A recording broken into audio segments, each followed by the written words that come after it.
What's up everybody, Nate here, and the US Senate just passed a brand new bill which aims to hopefully bring down inflation in the United States called the Inflation Reduction Act. Now, the entire purpose of this bill is to try to lower inflation, which means lowering prices all throughout the country and making our infrastructure and programs a whole lot more efficient across the board. And we definitely need that in 2022 as inflation has hit an over 40-year high of 9.1%. But the other thing that we know about this bill is that it is a spending package from the Senate, and now it's going over to the House of Representatives, and it might end up becoming a law. So with all of this said, I want to talk about this brand new bill, and of course, is it actually going to bring down inflation in the United States, and how all of this is going to affect our economy in 2022. Alright, so this brand new bill proposed by the US Senate tackles three major issues on inflation in the United States. The first and foremost is climate. This is one of the biggest spending packages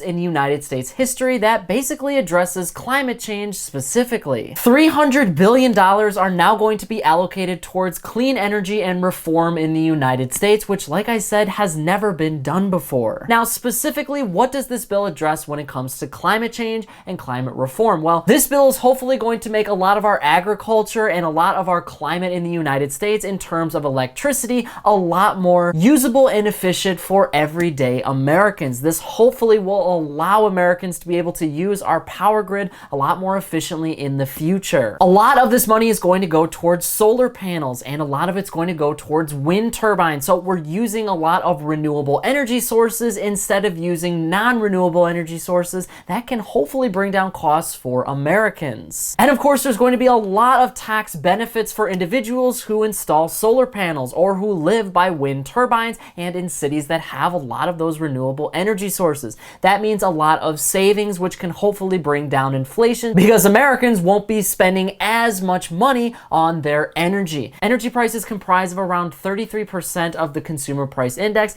which is how we measure what inflation is going to be month over month, which means Americans are spending a good portion of their income on energy. If you can bring down the price of energy for just about everything and anyone, well, that means Americans are going to have a lot more money for other things, and they're able to grow our economy a lot faster. And by doing this, the bill proposes that we could lower our greenhouse gas emissions by 40% by 2030. Now, this is going to be helped a lot considering a lot of your major auto companies are starting to switch to all electric vehicles. So we need the infrastructure in the United States to be heavily built and almost rebuilt, because a lot of the problems that we're facing right now with gas are just going to be transferred to electricity once we completely switch over. Our power grid right now cannot support all of the electricity that we want to use to charge our cars. So it's very cheap to charge your car right now, but in 10 years or so, when everybody is doing it, it's going to be a lot more expensive, and we're going to still be using a lot of natural gas and coal in order to get a lot of this electricity. That is exactly why they wanted to put this in the bill, so that way we could hopefully improve our infrastructure beyond just the infrastructure package that was passed in November of 2021, and we can start lowering costs for everyday Americans and hopefully making things a little more efficient. The other climate-related thing that this bill does is offer up land to oil and gas companies before any renewable energy company. And the reason that it's like this and listed like this in the bill is because we have a gas and energy problem in the United States right now. We still rely heavily on gasoline, and if we don't have it, then prices for gas and demand for gas goes way up because we still need it, and supply is still very much a necessity. That means we could end up walking back a lot of this climate change reform because we're going to have a lot more gas and oil production in the United States, whereas we want to try to have more renewable energy resources to create in the future. And with oil and gas companies still taking center stage, that means we're going to have a little bit more dependence on gas for a long time. Now, to be clear, just because these oil and gas companies get the leases for this land doesn't mean they're actually going to produce oil and gas. They might start producing renewable energy there, which would be a great thing, but this is not a guarantee. Now, the second thing that this bill addresses is the cost of prescription drugs.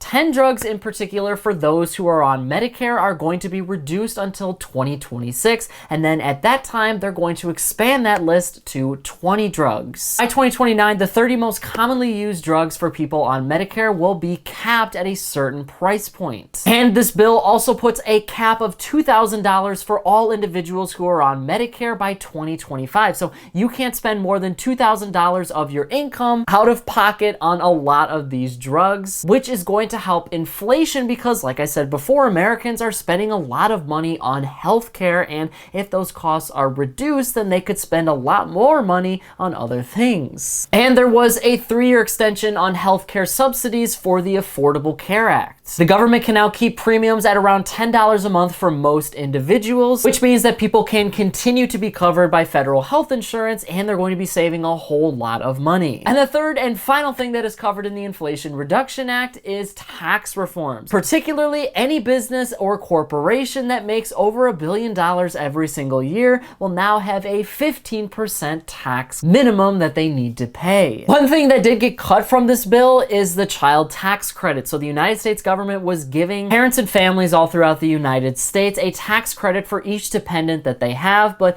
this is unlikely to continue into 2023. In addition, this bill also proposed a 1% tax on stock buybacks. Now, stock buybacks are something that a company does when it has additional revenue and it drives up the price per share of that company's stock. It's essentially a way for businesses to reinvest in their own business. They can give out that money to their employees as bonuses, or they can reinvest in their company, giving that money back to the shareholders or the owners of the business. This would be a 1% tax on that. So this is going to allow businesses to probably stop buybacks in 2023, or at least limit them. And this 1% stock buyback officially goes into law. Well, that could create a huge rush on stock buybacks in 2022. So we might see a lot of that by the end of the year, artificially pushing up the stock prices for a lot of these big corporations. Now you know everything that is in this bill. Will it actually start to bring down inflation? Well, this is pretty mixed, and inflation is something that is very wide and widespread, so you have to be very specific when you talk about bringing down inflation. One of the most interesting things about this bill is that it costs hundreds of billions of dollars, and it's going to improve a lot of the infrastructure and efficiency of the United States,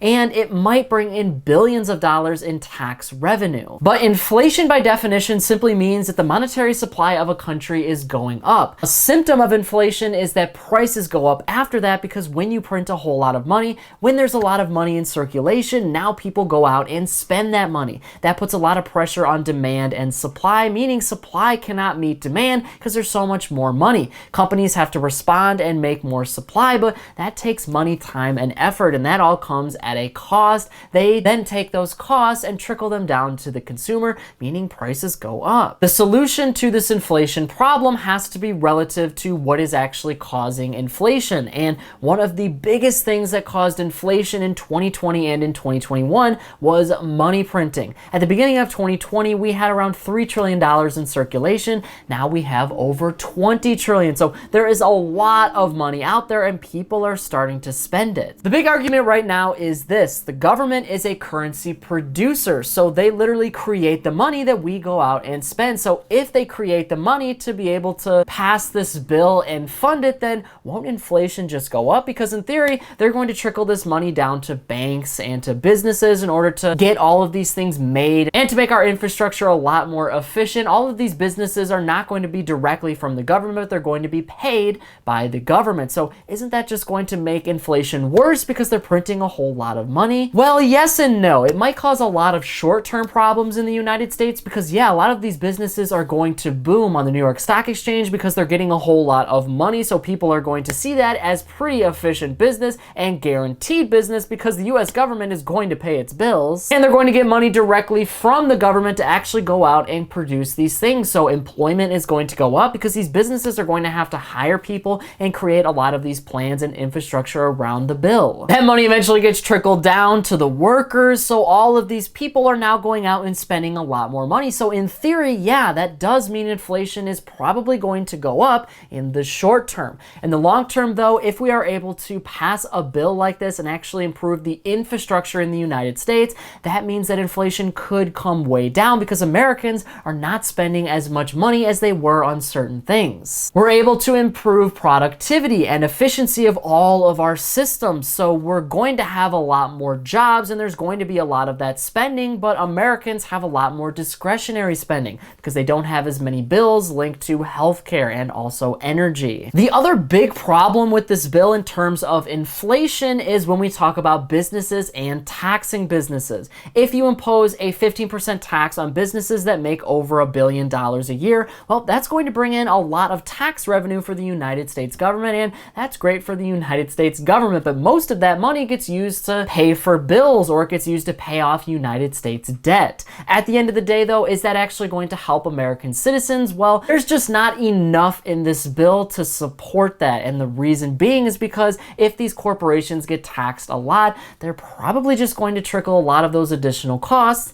onto the consumer. There's nothing really stopping them, so if they have to pay 15% in taxes, they will likely do that, but at the end of the day, all of that money that they lose, well, they're going to recoup it by raising the prices of their products. That could actually hurt inflation a lot and make inflation go way up because now prices are going to go up because businesses are getting taxed a lot more. Like I said, if there was some kind of cap or something in this bill that addressed that, then this wouldn't really make inflation go up. It would actually just make our entire economy shrink a little bit because companies at the end of the day are trying to be profitable. That's exactly what they're doing in 2022 and how they are battling inflation and a lot of these interest rate hikes from the Federal Reserve. They are starting to cut people and they're starting to look at the expenses of their business to try to make a profit. That's what they're trying to do in 2022. So the economy would eventually slow down because these businesses, of course, if you imposed a cap, would look at their entire business model and they would figure out, well, they need to start cutting people. So people would lose their jobs, inflation would come down, but we'd also have a recession or some kind of economic slowdown. So it really depends on what you think is more important, our GDP and our economy growing or inflation and inflation being relatively high. Do you think that needs to come back down or do you think our economy should expand? It really just depends on what your idea of a good economy is. So like I said, to answer the question of this video, is this bill actually going to bring down inflation? Well, it might bring down inflation a little bit. I think the long-term effects of this bill are going to be a lot stronger than the short-term effects because I think in the short term, we might actually see a spike in inflation because of government spending and businesses trickling down costs because of tax reform. At the end of the day, though, you need to understand that the government can only do so much about inflation. A lot of the problems that we're facing right now are because of supply chain breakdowns and, of course, the war between Russia and Ukraine